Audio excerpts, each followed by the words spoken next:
네, 세계 경제 역사를 살펴보면요. 각국이 불황을 타개하기 위해서 마법의 카드를 꺼냈던 네. 것이 바로 수출 증대였던 적이 참 많습니다. 그런데 그만큼 무역의 활성화가 중요하다는 뜻인데 최근에 글로벌 교역량에 빨간불이 들어왔다고 합니다. 마켓 트렌드를 통해서 점검해드리겠습니다. 김종효 전문위원 모셨습니다. 안녕하십니까? 안녕하십니까? 안녕하세요. 교역량이 좀 줄었다는 뜻인가요? 정체되고 있다는 뜻이죠. 그래서 GDP 대비해서 굉장히 정체되고 있는 것이 과연 한국엔 어떤 영향을 미칠지까지 점검을 해보도록 하겠습니다. 네, 글로벌 교역량이 정체되고 있다. 자, 지금 이렇게 정체되고 있는 이유는 뭔가요?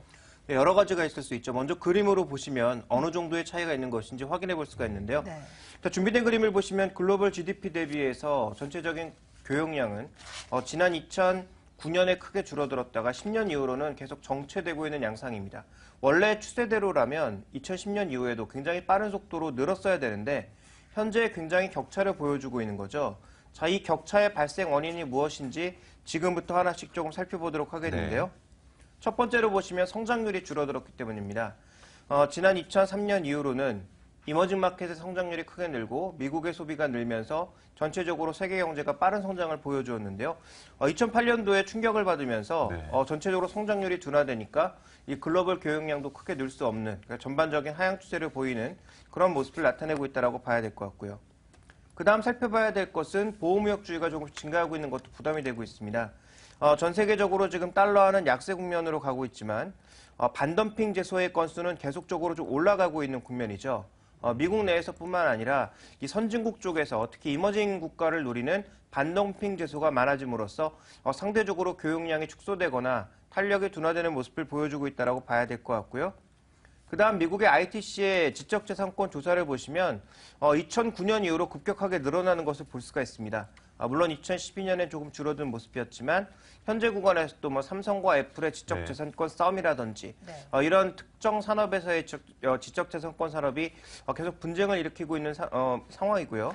지금 미국이 진행되고 있는 TPPA의 가장 큰 부담 요인 중에 하나도 이 후진국들 쪽에서, 그러니까 개발도상국들 쪽에서 이 지적재산권을 어디까지 인정해 줄 것이냐를 가지고 미국과 협상이 계속 난항을 겪고 있다고 하죠. 그러니까 이런 부분들에 대한 부담감이 계속적으로 교역량을 일부 막고 있는 요인이라고 봐야 될 것 같고요. 특히 국가별로 보시면 미국을 중심으로 봤을 땐 동아시아 3국에 대한 지적재산권 혹은 이 반덤핑 제소가 늘어나고 있는 것이 눈에 띄고 있습니다. 물론 중국이 가장 많고요. 그 다음이 일본, 한국 같은 경우에도 점점 반덤핑 제소가 늘어나고 있는 것으로 보여주고 있어서 이 각국의 보호무역주의의 전반적인 움직임 그리고 성장률 둔화 이런 것들이 전반적인 교역량의 감소를 가져오는 중요한 요인이라고 봐야 될 것 같습니다. 네, 우선 글로벌 교역량이 정체되고 있다 하면은 특히나 어떤 품목이 가장 또 위축됐을지도 궁금하거든요. 네. 품목별로 봤을 때는 G2 국가를 중심으로 봤을 때는 두 가지라고 보여지는데요. 여러 번 이 시간을 통해서도 설명을 드렸습니다만 미국이 지금 이제 석유의 수입 국가가 아니라 수출 국가로 바뀌고 있지 않습니까? 그러니까 미국의 교역량의 상당 부분을 차지하고 있었던 원유의 수입량 감소, 오히려 수출 쪽으로 조금 돌아서는 모습을 보이면서 여기에서 우리가 중요한 아이디어를 찾아볼 수 있을 것 같은데요. 먼저 준비된 그림을 보시면 그동안 미국의 정유 제품을 얼마나 많이 수입했는지를 보실 필요가 있겠는데 2006년까지만 하더라도 수입량 자체가 일별로 봤을 때 200만 배럴 이상 수입하는 등 굉장히 많이 수입했는데요. 2013년까지 가니까 어떤 모습을 보여주고 있느냐. 지금 오히려 수출을 하고 있습니다. 물론 그 총량 기준으로 봤을 때는 과거에 수입 많이 했을 때와 그 격차가 점점 벌어지고 있는 국면이죠. 그래서 이런 교역량의 전반적인 감소, 미국이 그동안 이만큼을 가져갔던 것들을 이제는 안 가져가고 오히려 미국에서 뱉어내고 있다는 거죠. 그래서 미국이 뱉어내는 부분보다는 그동안 수입했던 부분이 더 많기 때문에 전 세계 교역량 감소를 좀 불러일으키고 있다라고 봐야 될 것 같고요. 실제로 지금 살펴보시면 가장 눈에 띄게 나타나고 있는 것이 일본은 LNG를 도입하기 위해서 지금 BTU당 16달러를 지불을 해야 되지만 미국은 4달러만 지불하면 됩니다. 4분의 1 가격이거든요. 이 엄청난 에너지 가격 격차에 따른 산업 구조의 변화가 미국 시장 내에서 빠르게 나타나고 있다. 그렇다면 해외에 나가 있던 미국 기업들이 어느 정도 에너지 가격에 세이브 할 수 있는 부분과 함께 미국의 정책적인 배려만 있다면 굳이 외국에서 싼 임금을 기초로 해서 나갈 필요가 없다라는 거죠.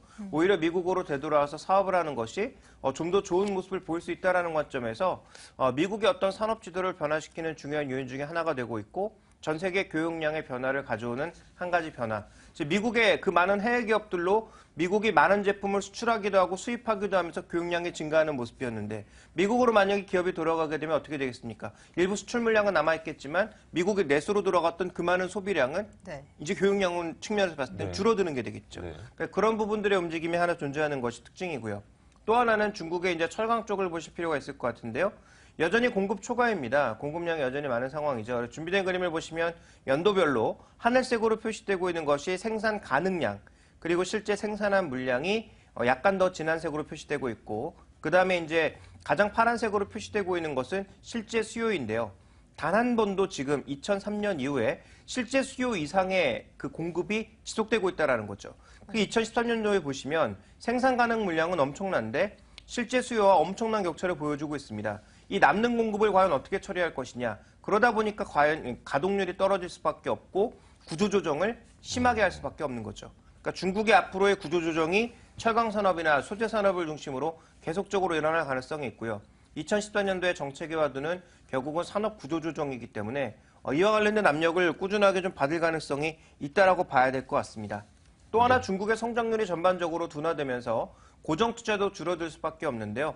기존에 20% 이상의 꾸준한 증가율을 보여주던 고정 투자가 앞으로는 조금씩 둔화될 것으로 예상이 되고 있습니다. 물론 서부 대개발이라든지 이 서부 지역 쪽의 도시화에 따른 고정 투자가 급격하게 감소하는 일은 없겠습니다만 과거만큼 이렇게 탄력적으로 움직이지 않겠다라는 점, 그리고 타겟을 분명히 정해두었기 때문에 실제로 이제 늘어날 수 있는 부분에만 효율적인 투자가 이루어질 것이라는 점을 고려해 보면 산업적으로 봤을 때는 미국의 소비와 함께 중국의 생산이 줄어들면서 나타나고 있는 변화가 산업별로도 큰 차이를 나타내면서 화학산업과 이 철강과 같은 소재산업에 전반적인 부담이 되고 있다고 봐야 될 것 같습니다. 네. 사실 우리나라가 기름 한 방울 나지 않음에도 네. 불구하고 석유화학 수출이 거의 우리나라 수출에서 1, 2위를 차지할 만큼 굉장히 그러게요. 큰 부분을 차지함에도 불구하고 이 부분이 줄어들 수 있다는 우려가 나타나다 보니까 좀 불안한데 그러면 저희가 어떻게 해야 된다는 얘기입니까? 일단 코스피의 전반적인 흐름은 교역량이 증가해야 됩니다. 한국의 수출이 늘어야 한국의 GDP는 성장할 수 있는 그런 구조죠. 네. 그래서 지금은 그나마 국내 기업들 중에서 대기업들이 일부 잘해나가는 부분이 있기 때문에 경제의 흐름이 그렇게 나빠 보이진 않는데요. 준비된 그림을 보시면 전체적으로 코스피의 움직임은 글로벌 교역량과 함께 왔습니다. 그러니까 조금 전까지 살펴보신 그 내용에 의한다면 글로벌 교역량은 앞으로도 크게 늘어날 가능성은 조금 제한적이다라고 봐야 될 것 같고요. 그렇다면 코스피의 기대 수익률도 상대적으로 낮아질 수밖에 없다라고 봐야 될 것 같습니다. 그리고 또 한 가지 우리가 주목해 봐야 될 것은 최근에 지역 무역 협정이 늘어나고 있는데요. 무슨 얘기냐면 지역별로 점점 블록화되고 있는 것이 가시화되고 있죠. 최근 들어서 이제 가장 논의가 많이 되고 있는 것은 TPPA 같은 경우인데요. 이런 경제 블록을 그림으로 지금 살펴보시면 TPPA 안에 나프타 국가들도 들어가 있고 좀 더 크게 보면 에이펙 국가들이 굉장히 많이 있는데 이 국가 내에서 지금 일부 국가들만 TPP 안으로 들어가고 있고요. 또 나머지 국가들은 중국을 중심으로 RCEP라고 하는 것을 만들고 있죠. 네. 그런데 한국은 RCEP 내에는 속해 있고 에이펙엔 속해 있습니다만 현재 전 세계에서 가장 교육 규모가 클 것으로 예상되고 있는 TPPA는 빠져 있습니다.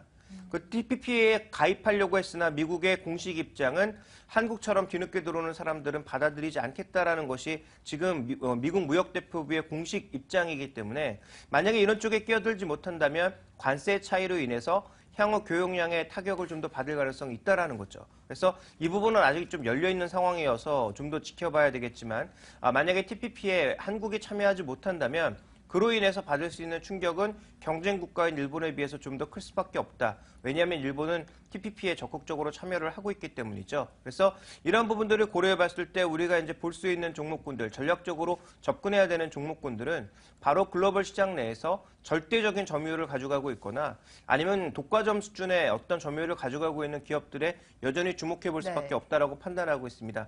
이것은 시장 조정이나 시장 강세에 상관없이 시장 플러스 알파 수익률을 거둘 수 있는 종목군들이기 때문인데요. 대표적으로는 뻔한 종목이긴 합니다만 네. 삼성전자라든지 SK하이닉스 같은 우리가 이제 독과점을 하고 있는 반도체 쪽, 그리고 조선 빅3 같은 종목군들, 또 일부 점점 그 범위를 넓혀나가고 있는, 벤더를 넓혀나가고 있는 일부 자동차 부품주들에게만 한정되어 있는 얘기가 될 가능성이 있기 때문에 내년도에도 글로벌 교역량이 크게 늘어나면서 우리나라 증시가 크게 올라갈 가능성에 대해서는 저는 아직까지는 약간 좀 보수적으로 보고 있습니다. 네, 글로벌 교역 자체가 조금은 변화하는 상황에서 국내 전략을 세워주셨습니다. 글로벌에서도 절대적인 위치를 좀 고수하고 있는 종목들에 집중해보자는 전략입니다. 마켓 트렌드 김종현 전문위원과 함께했습니다. 고맙습니다. 감사합니다.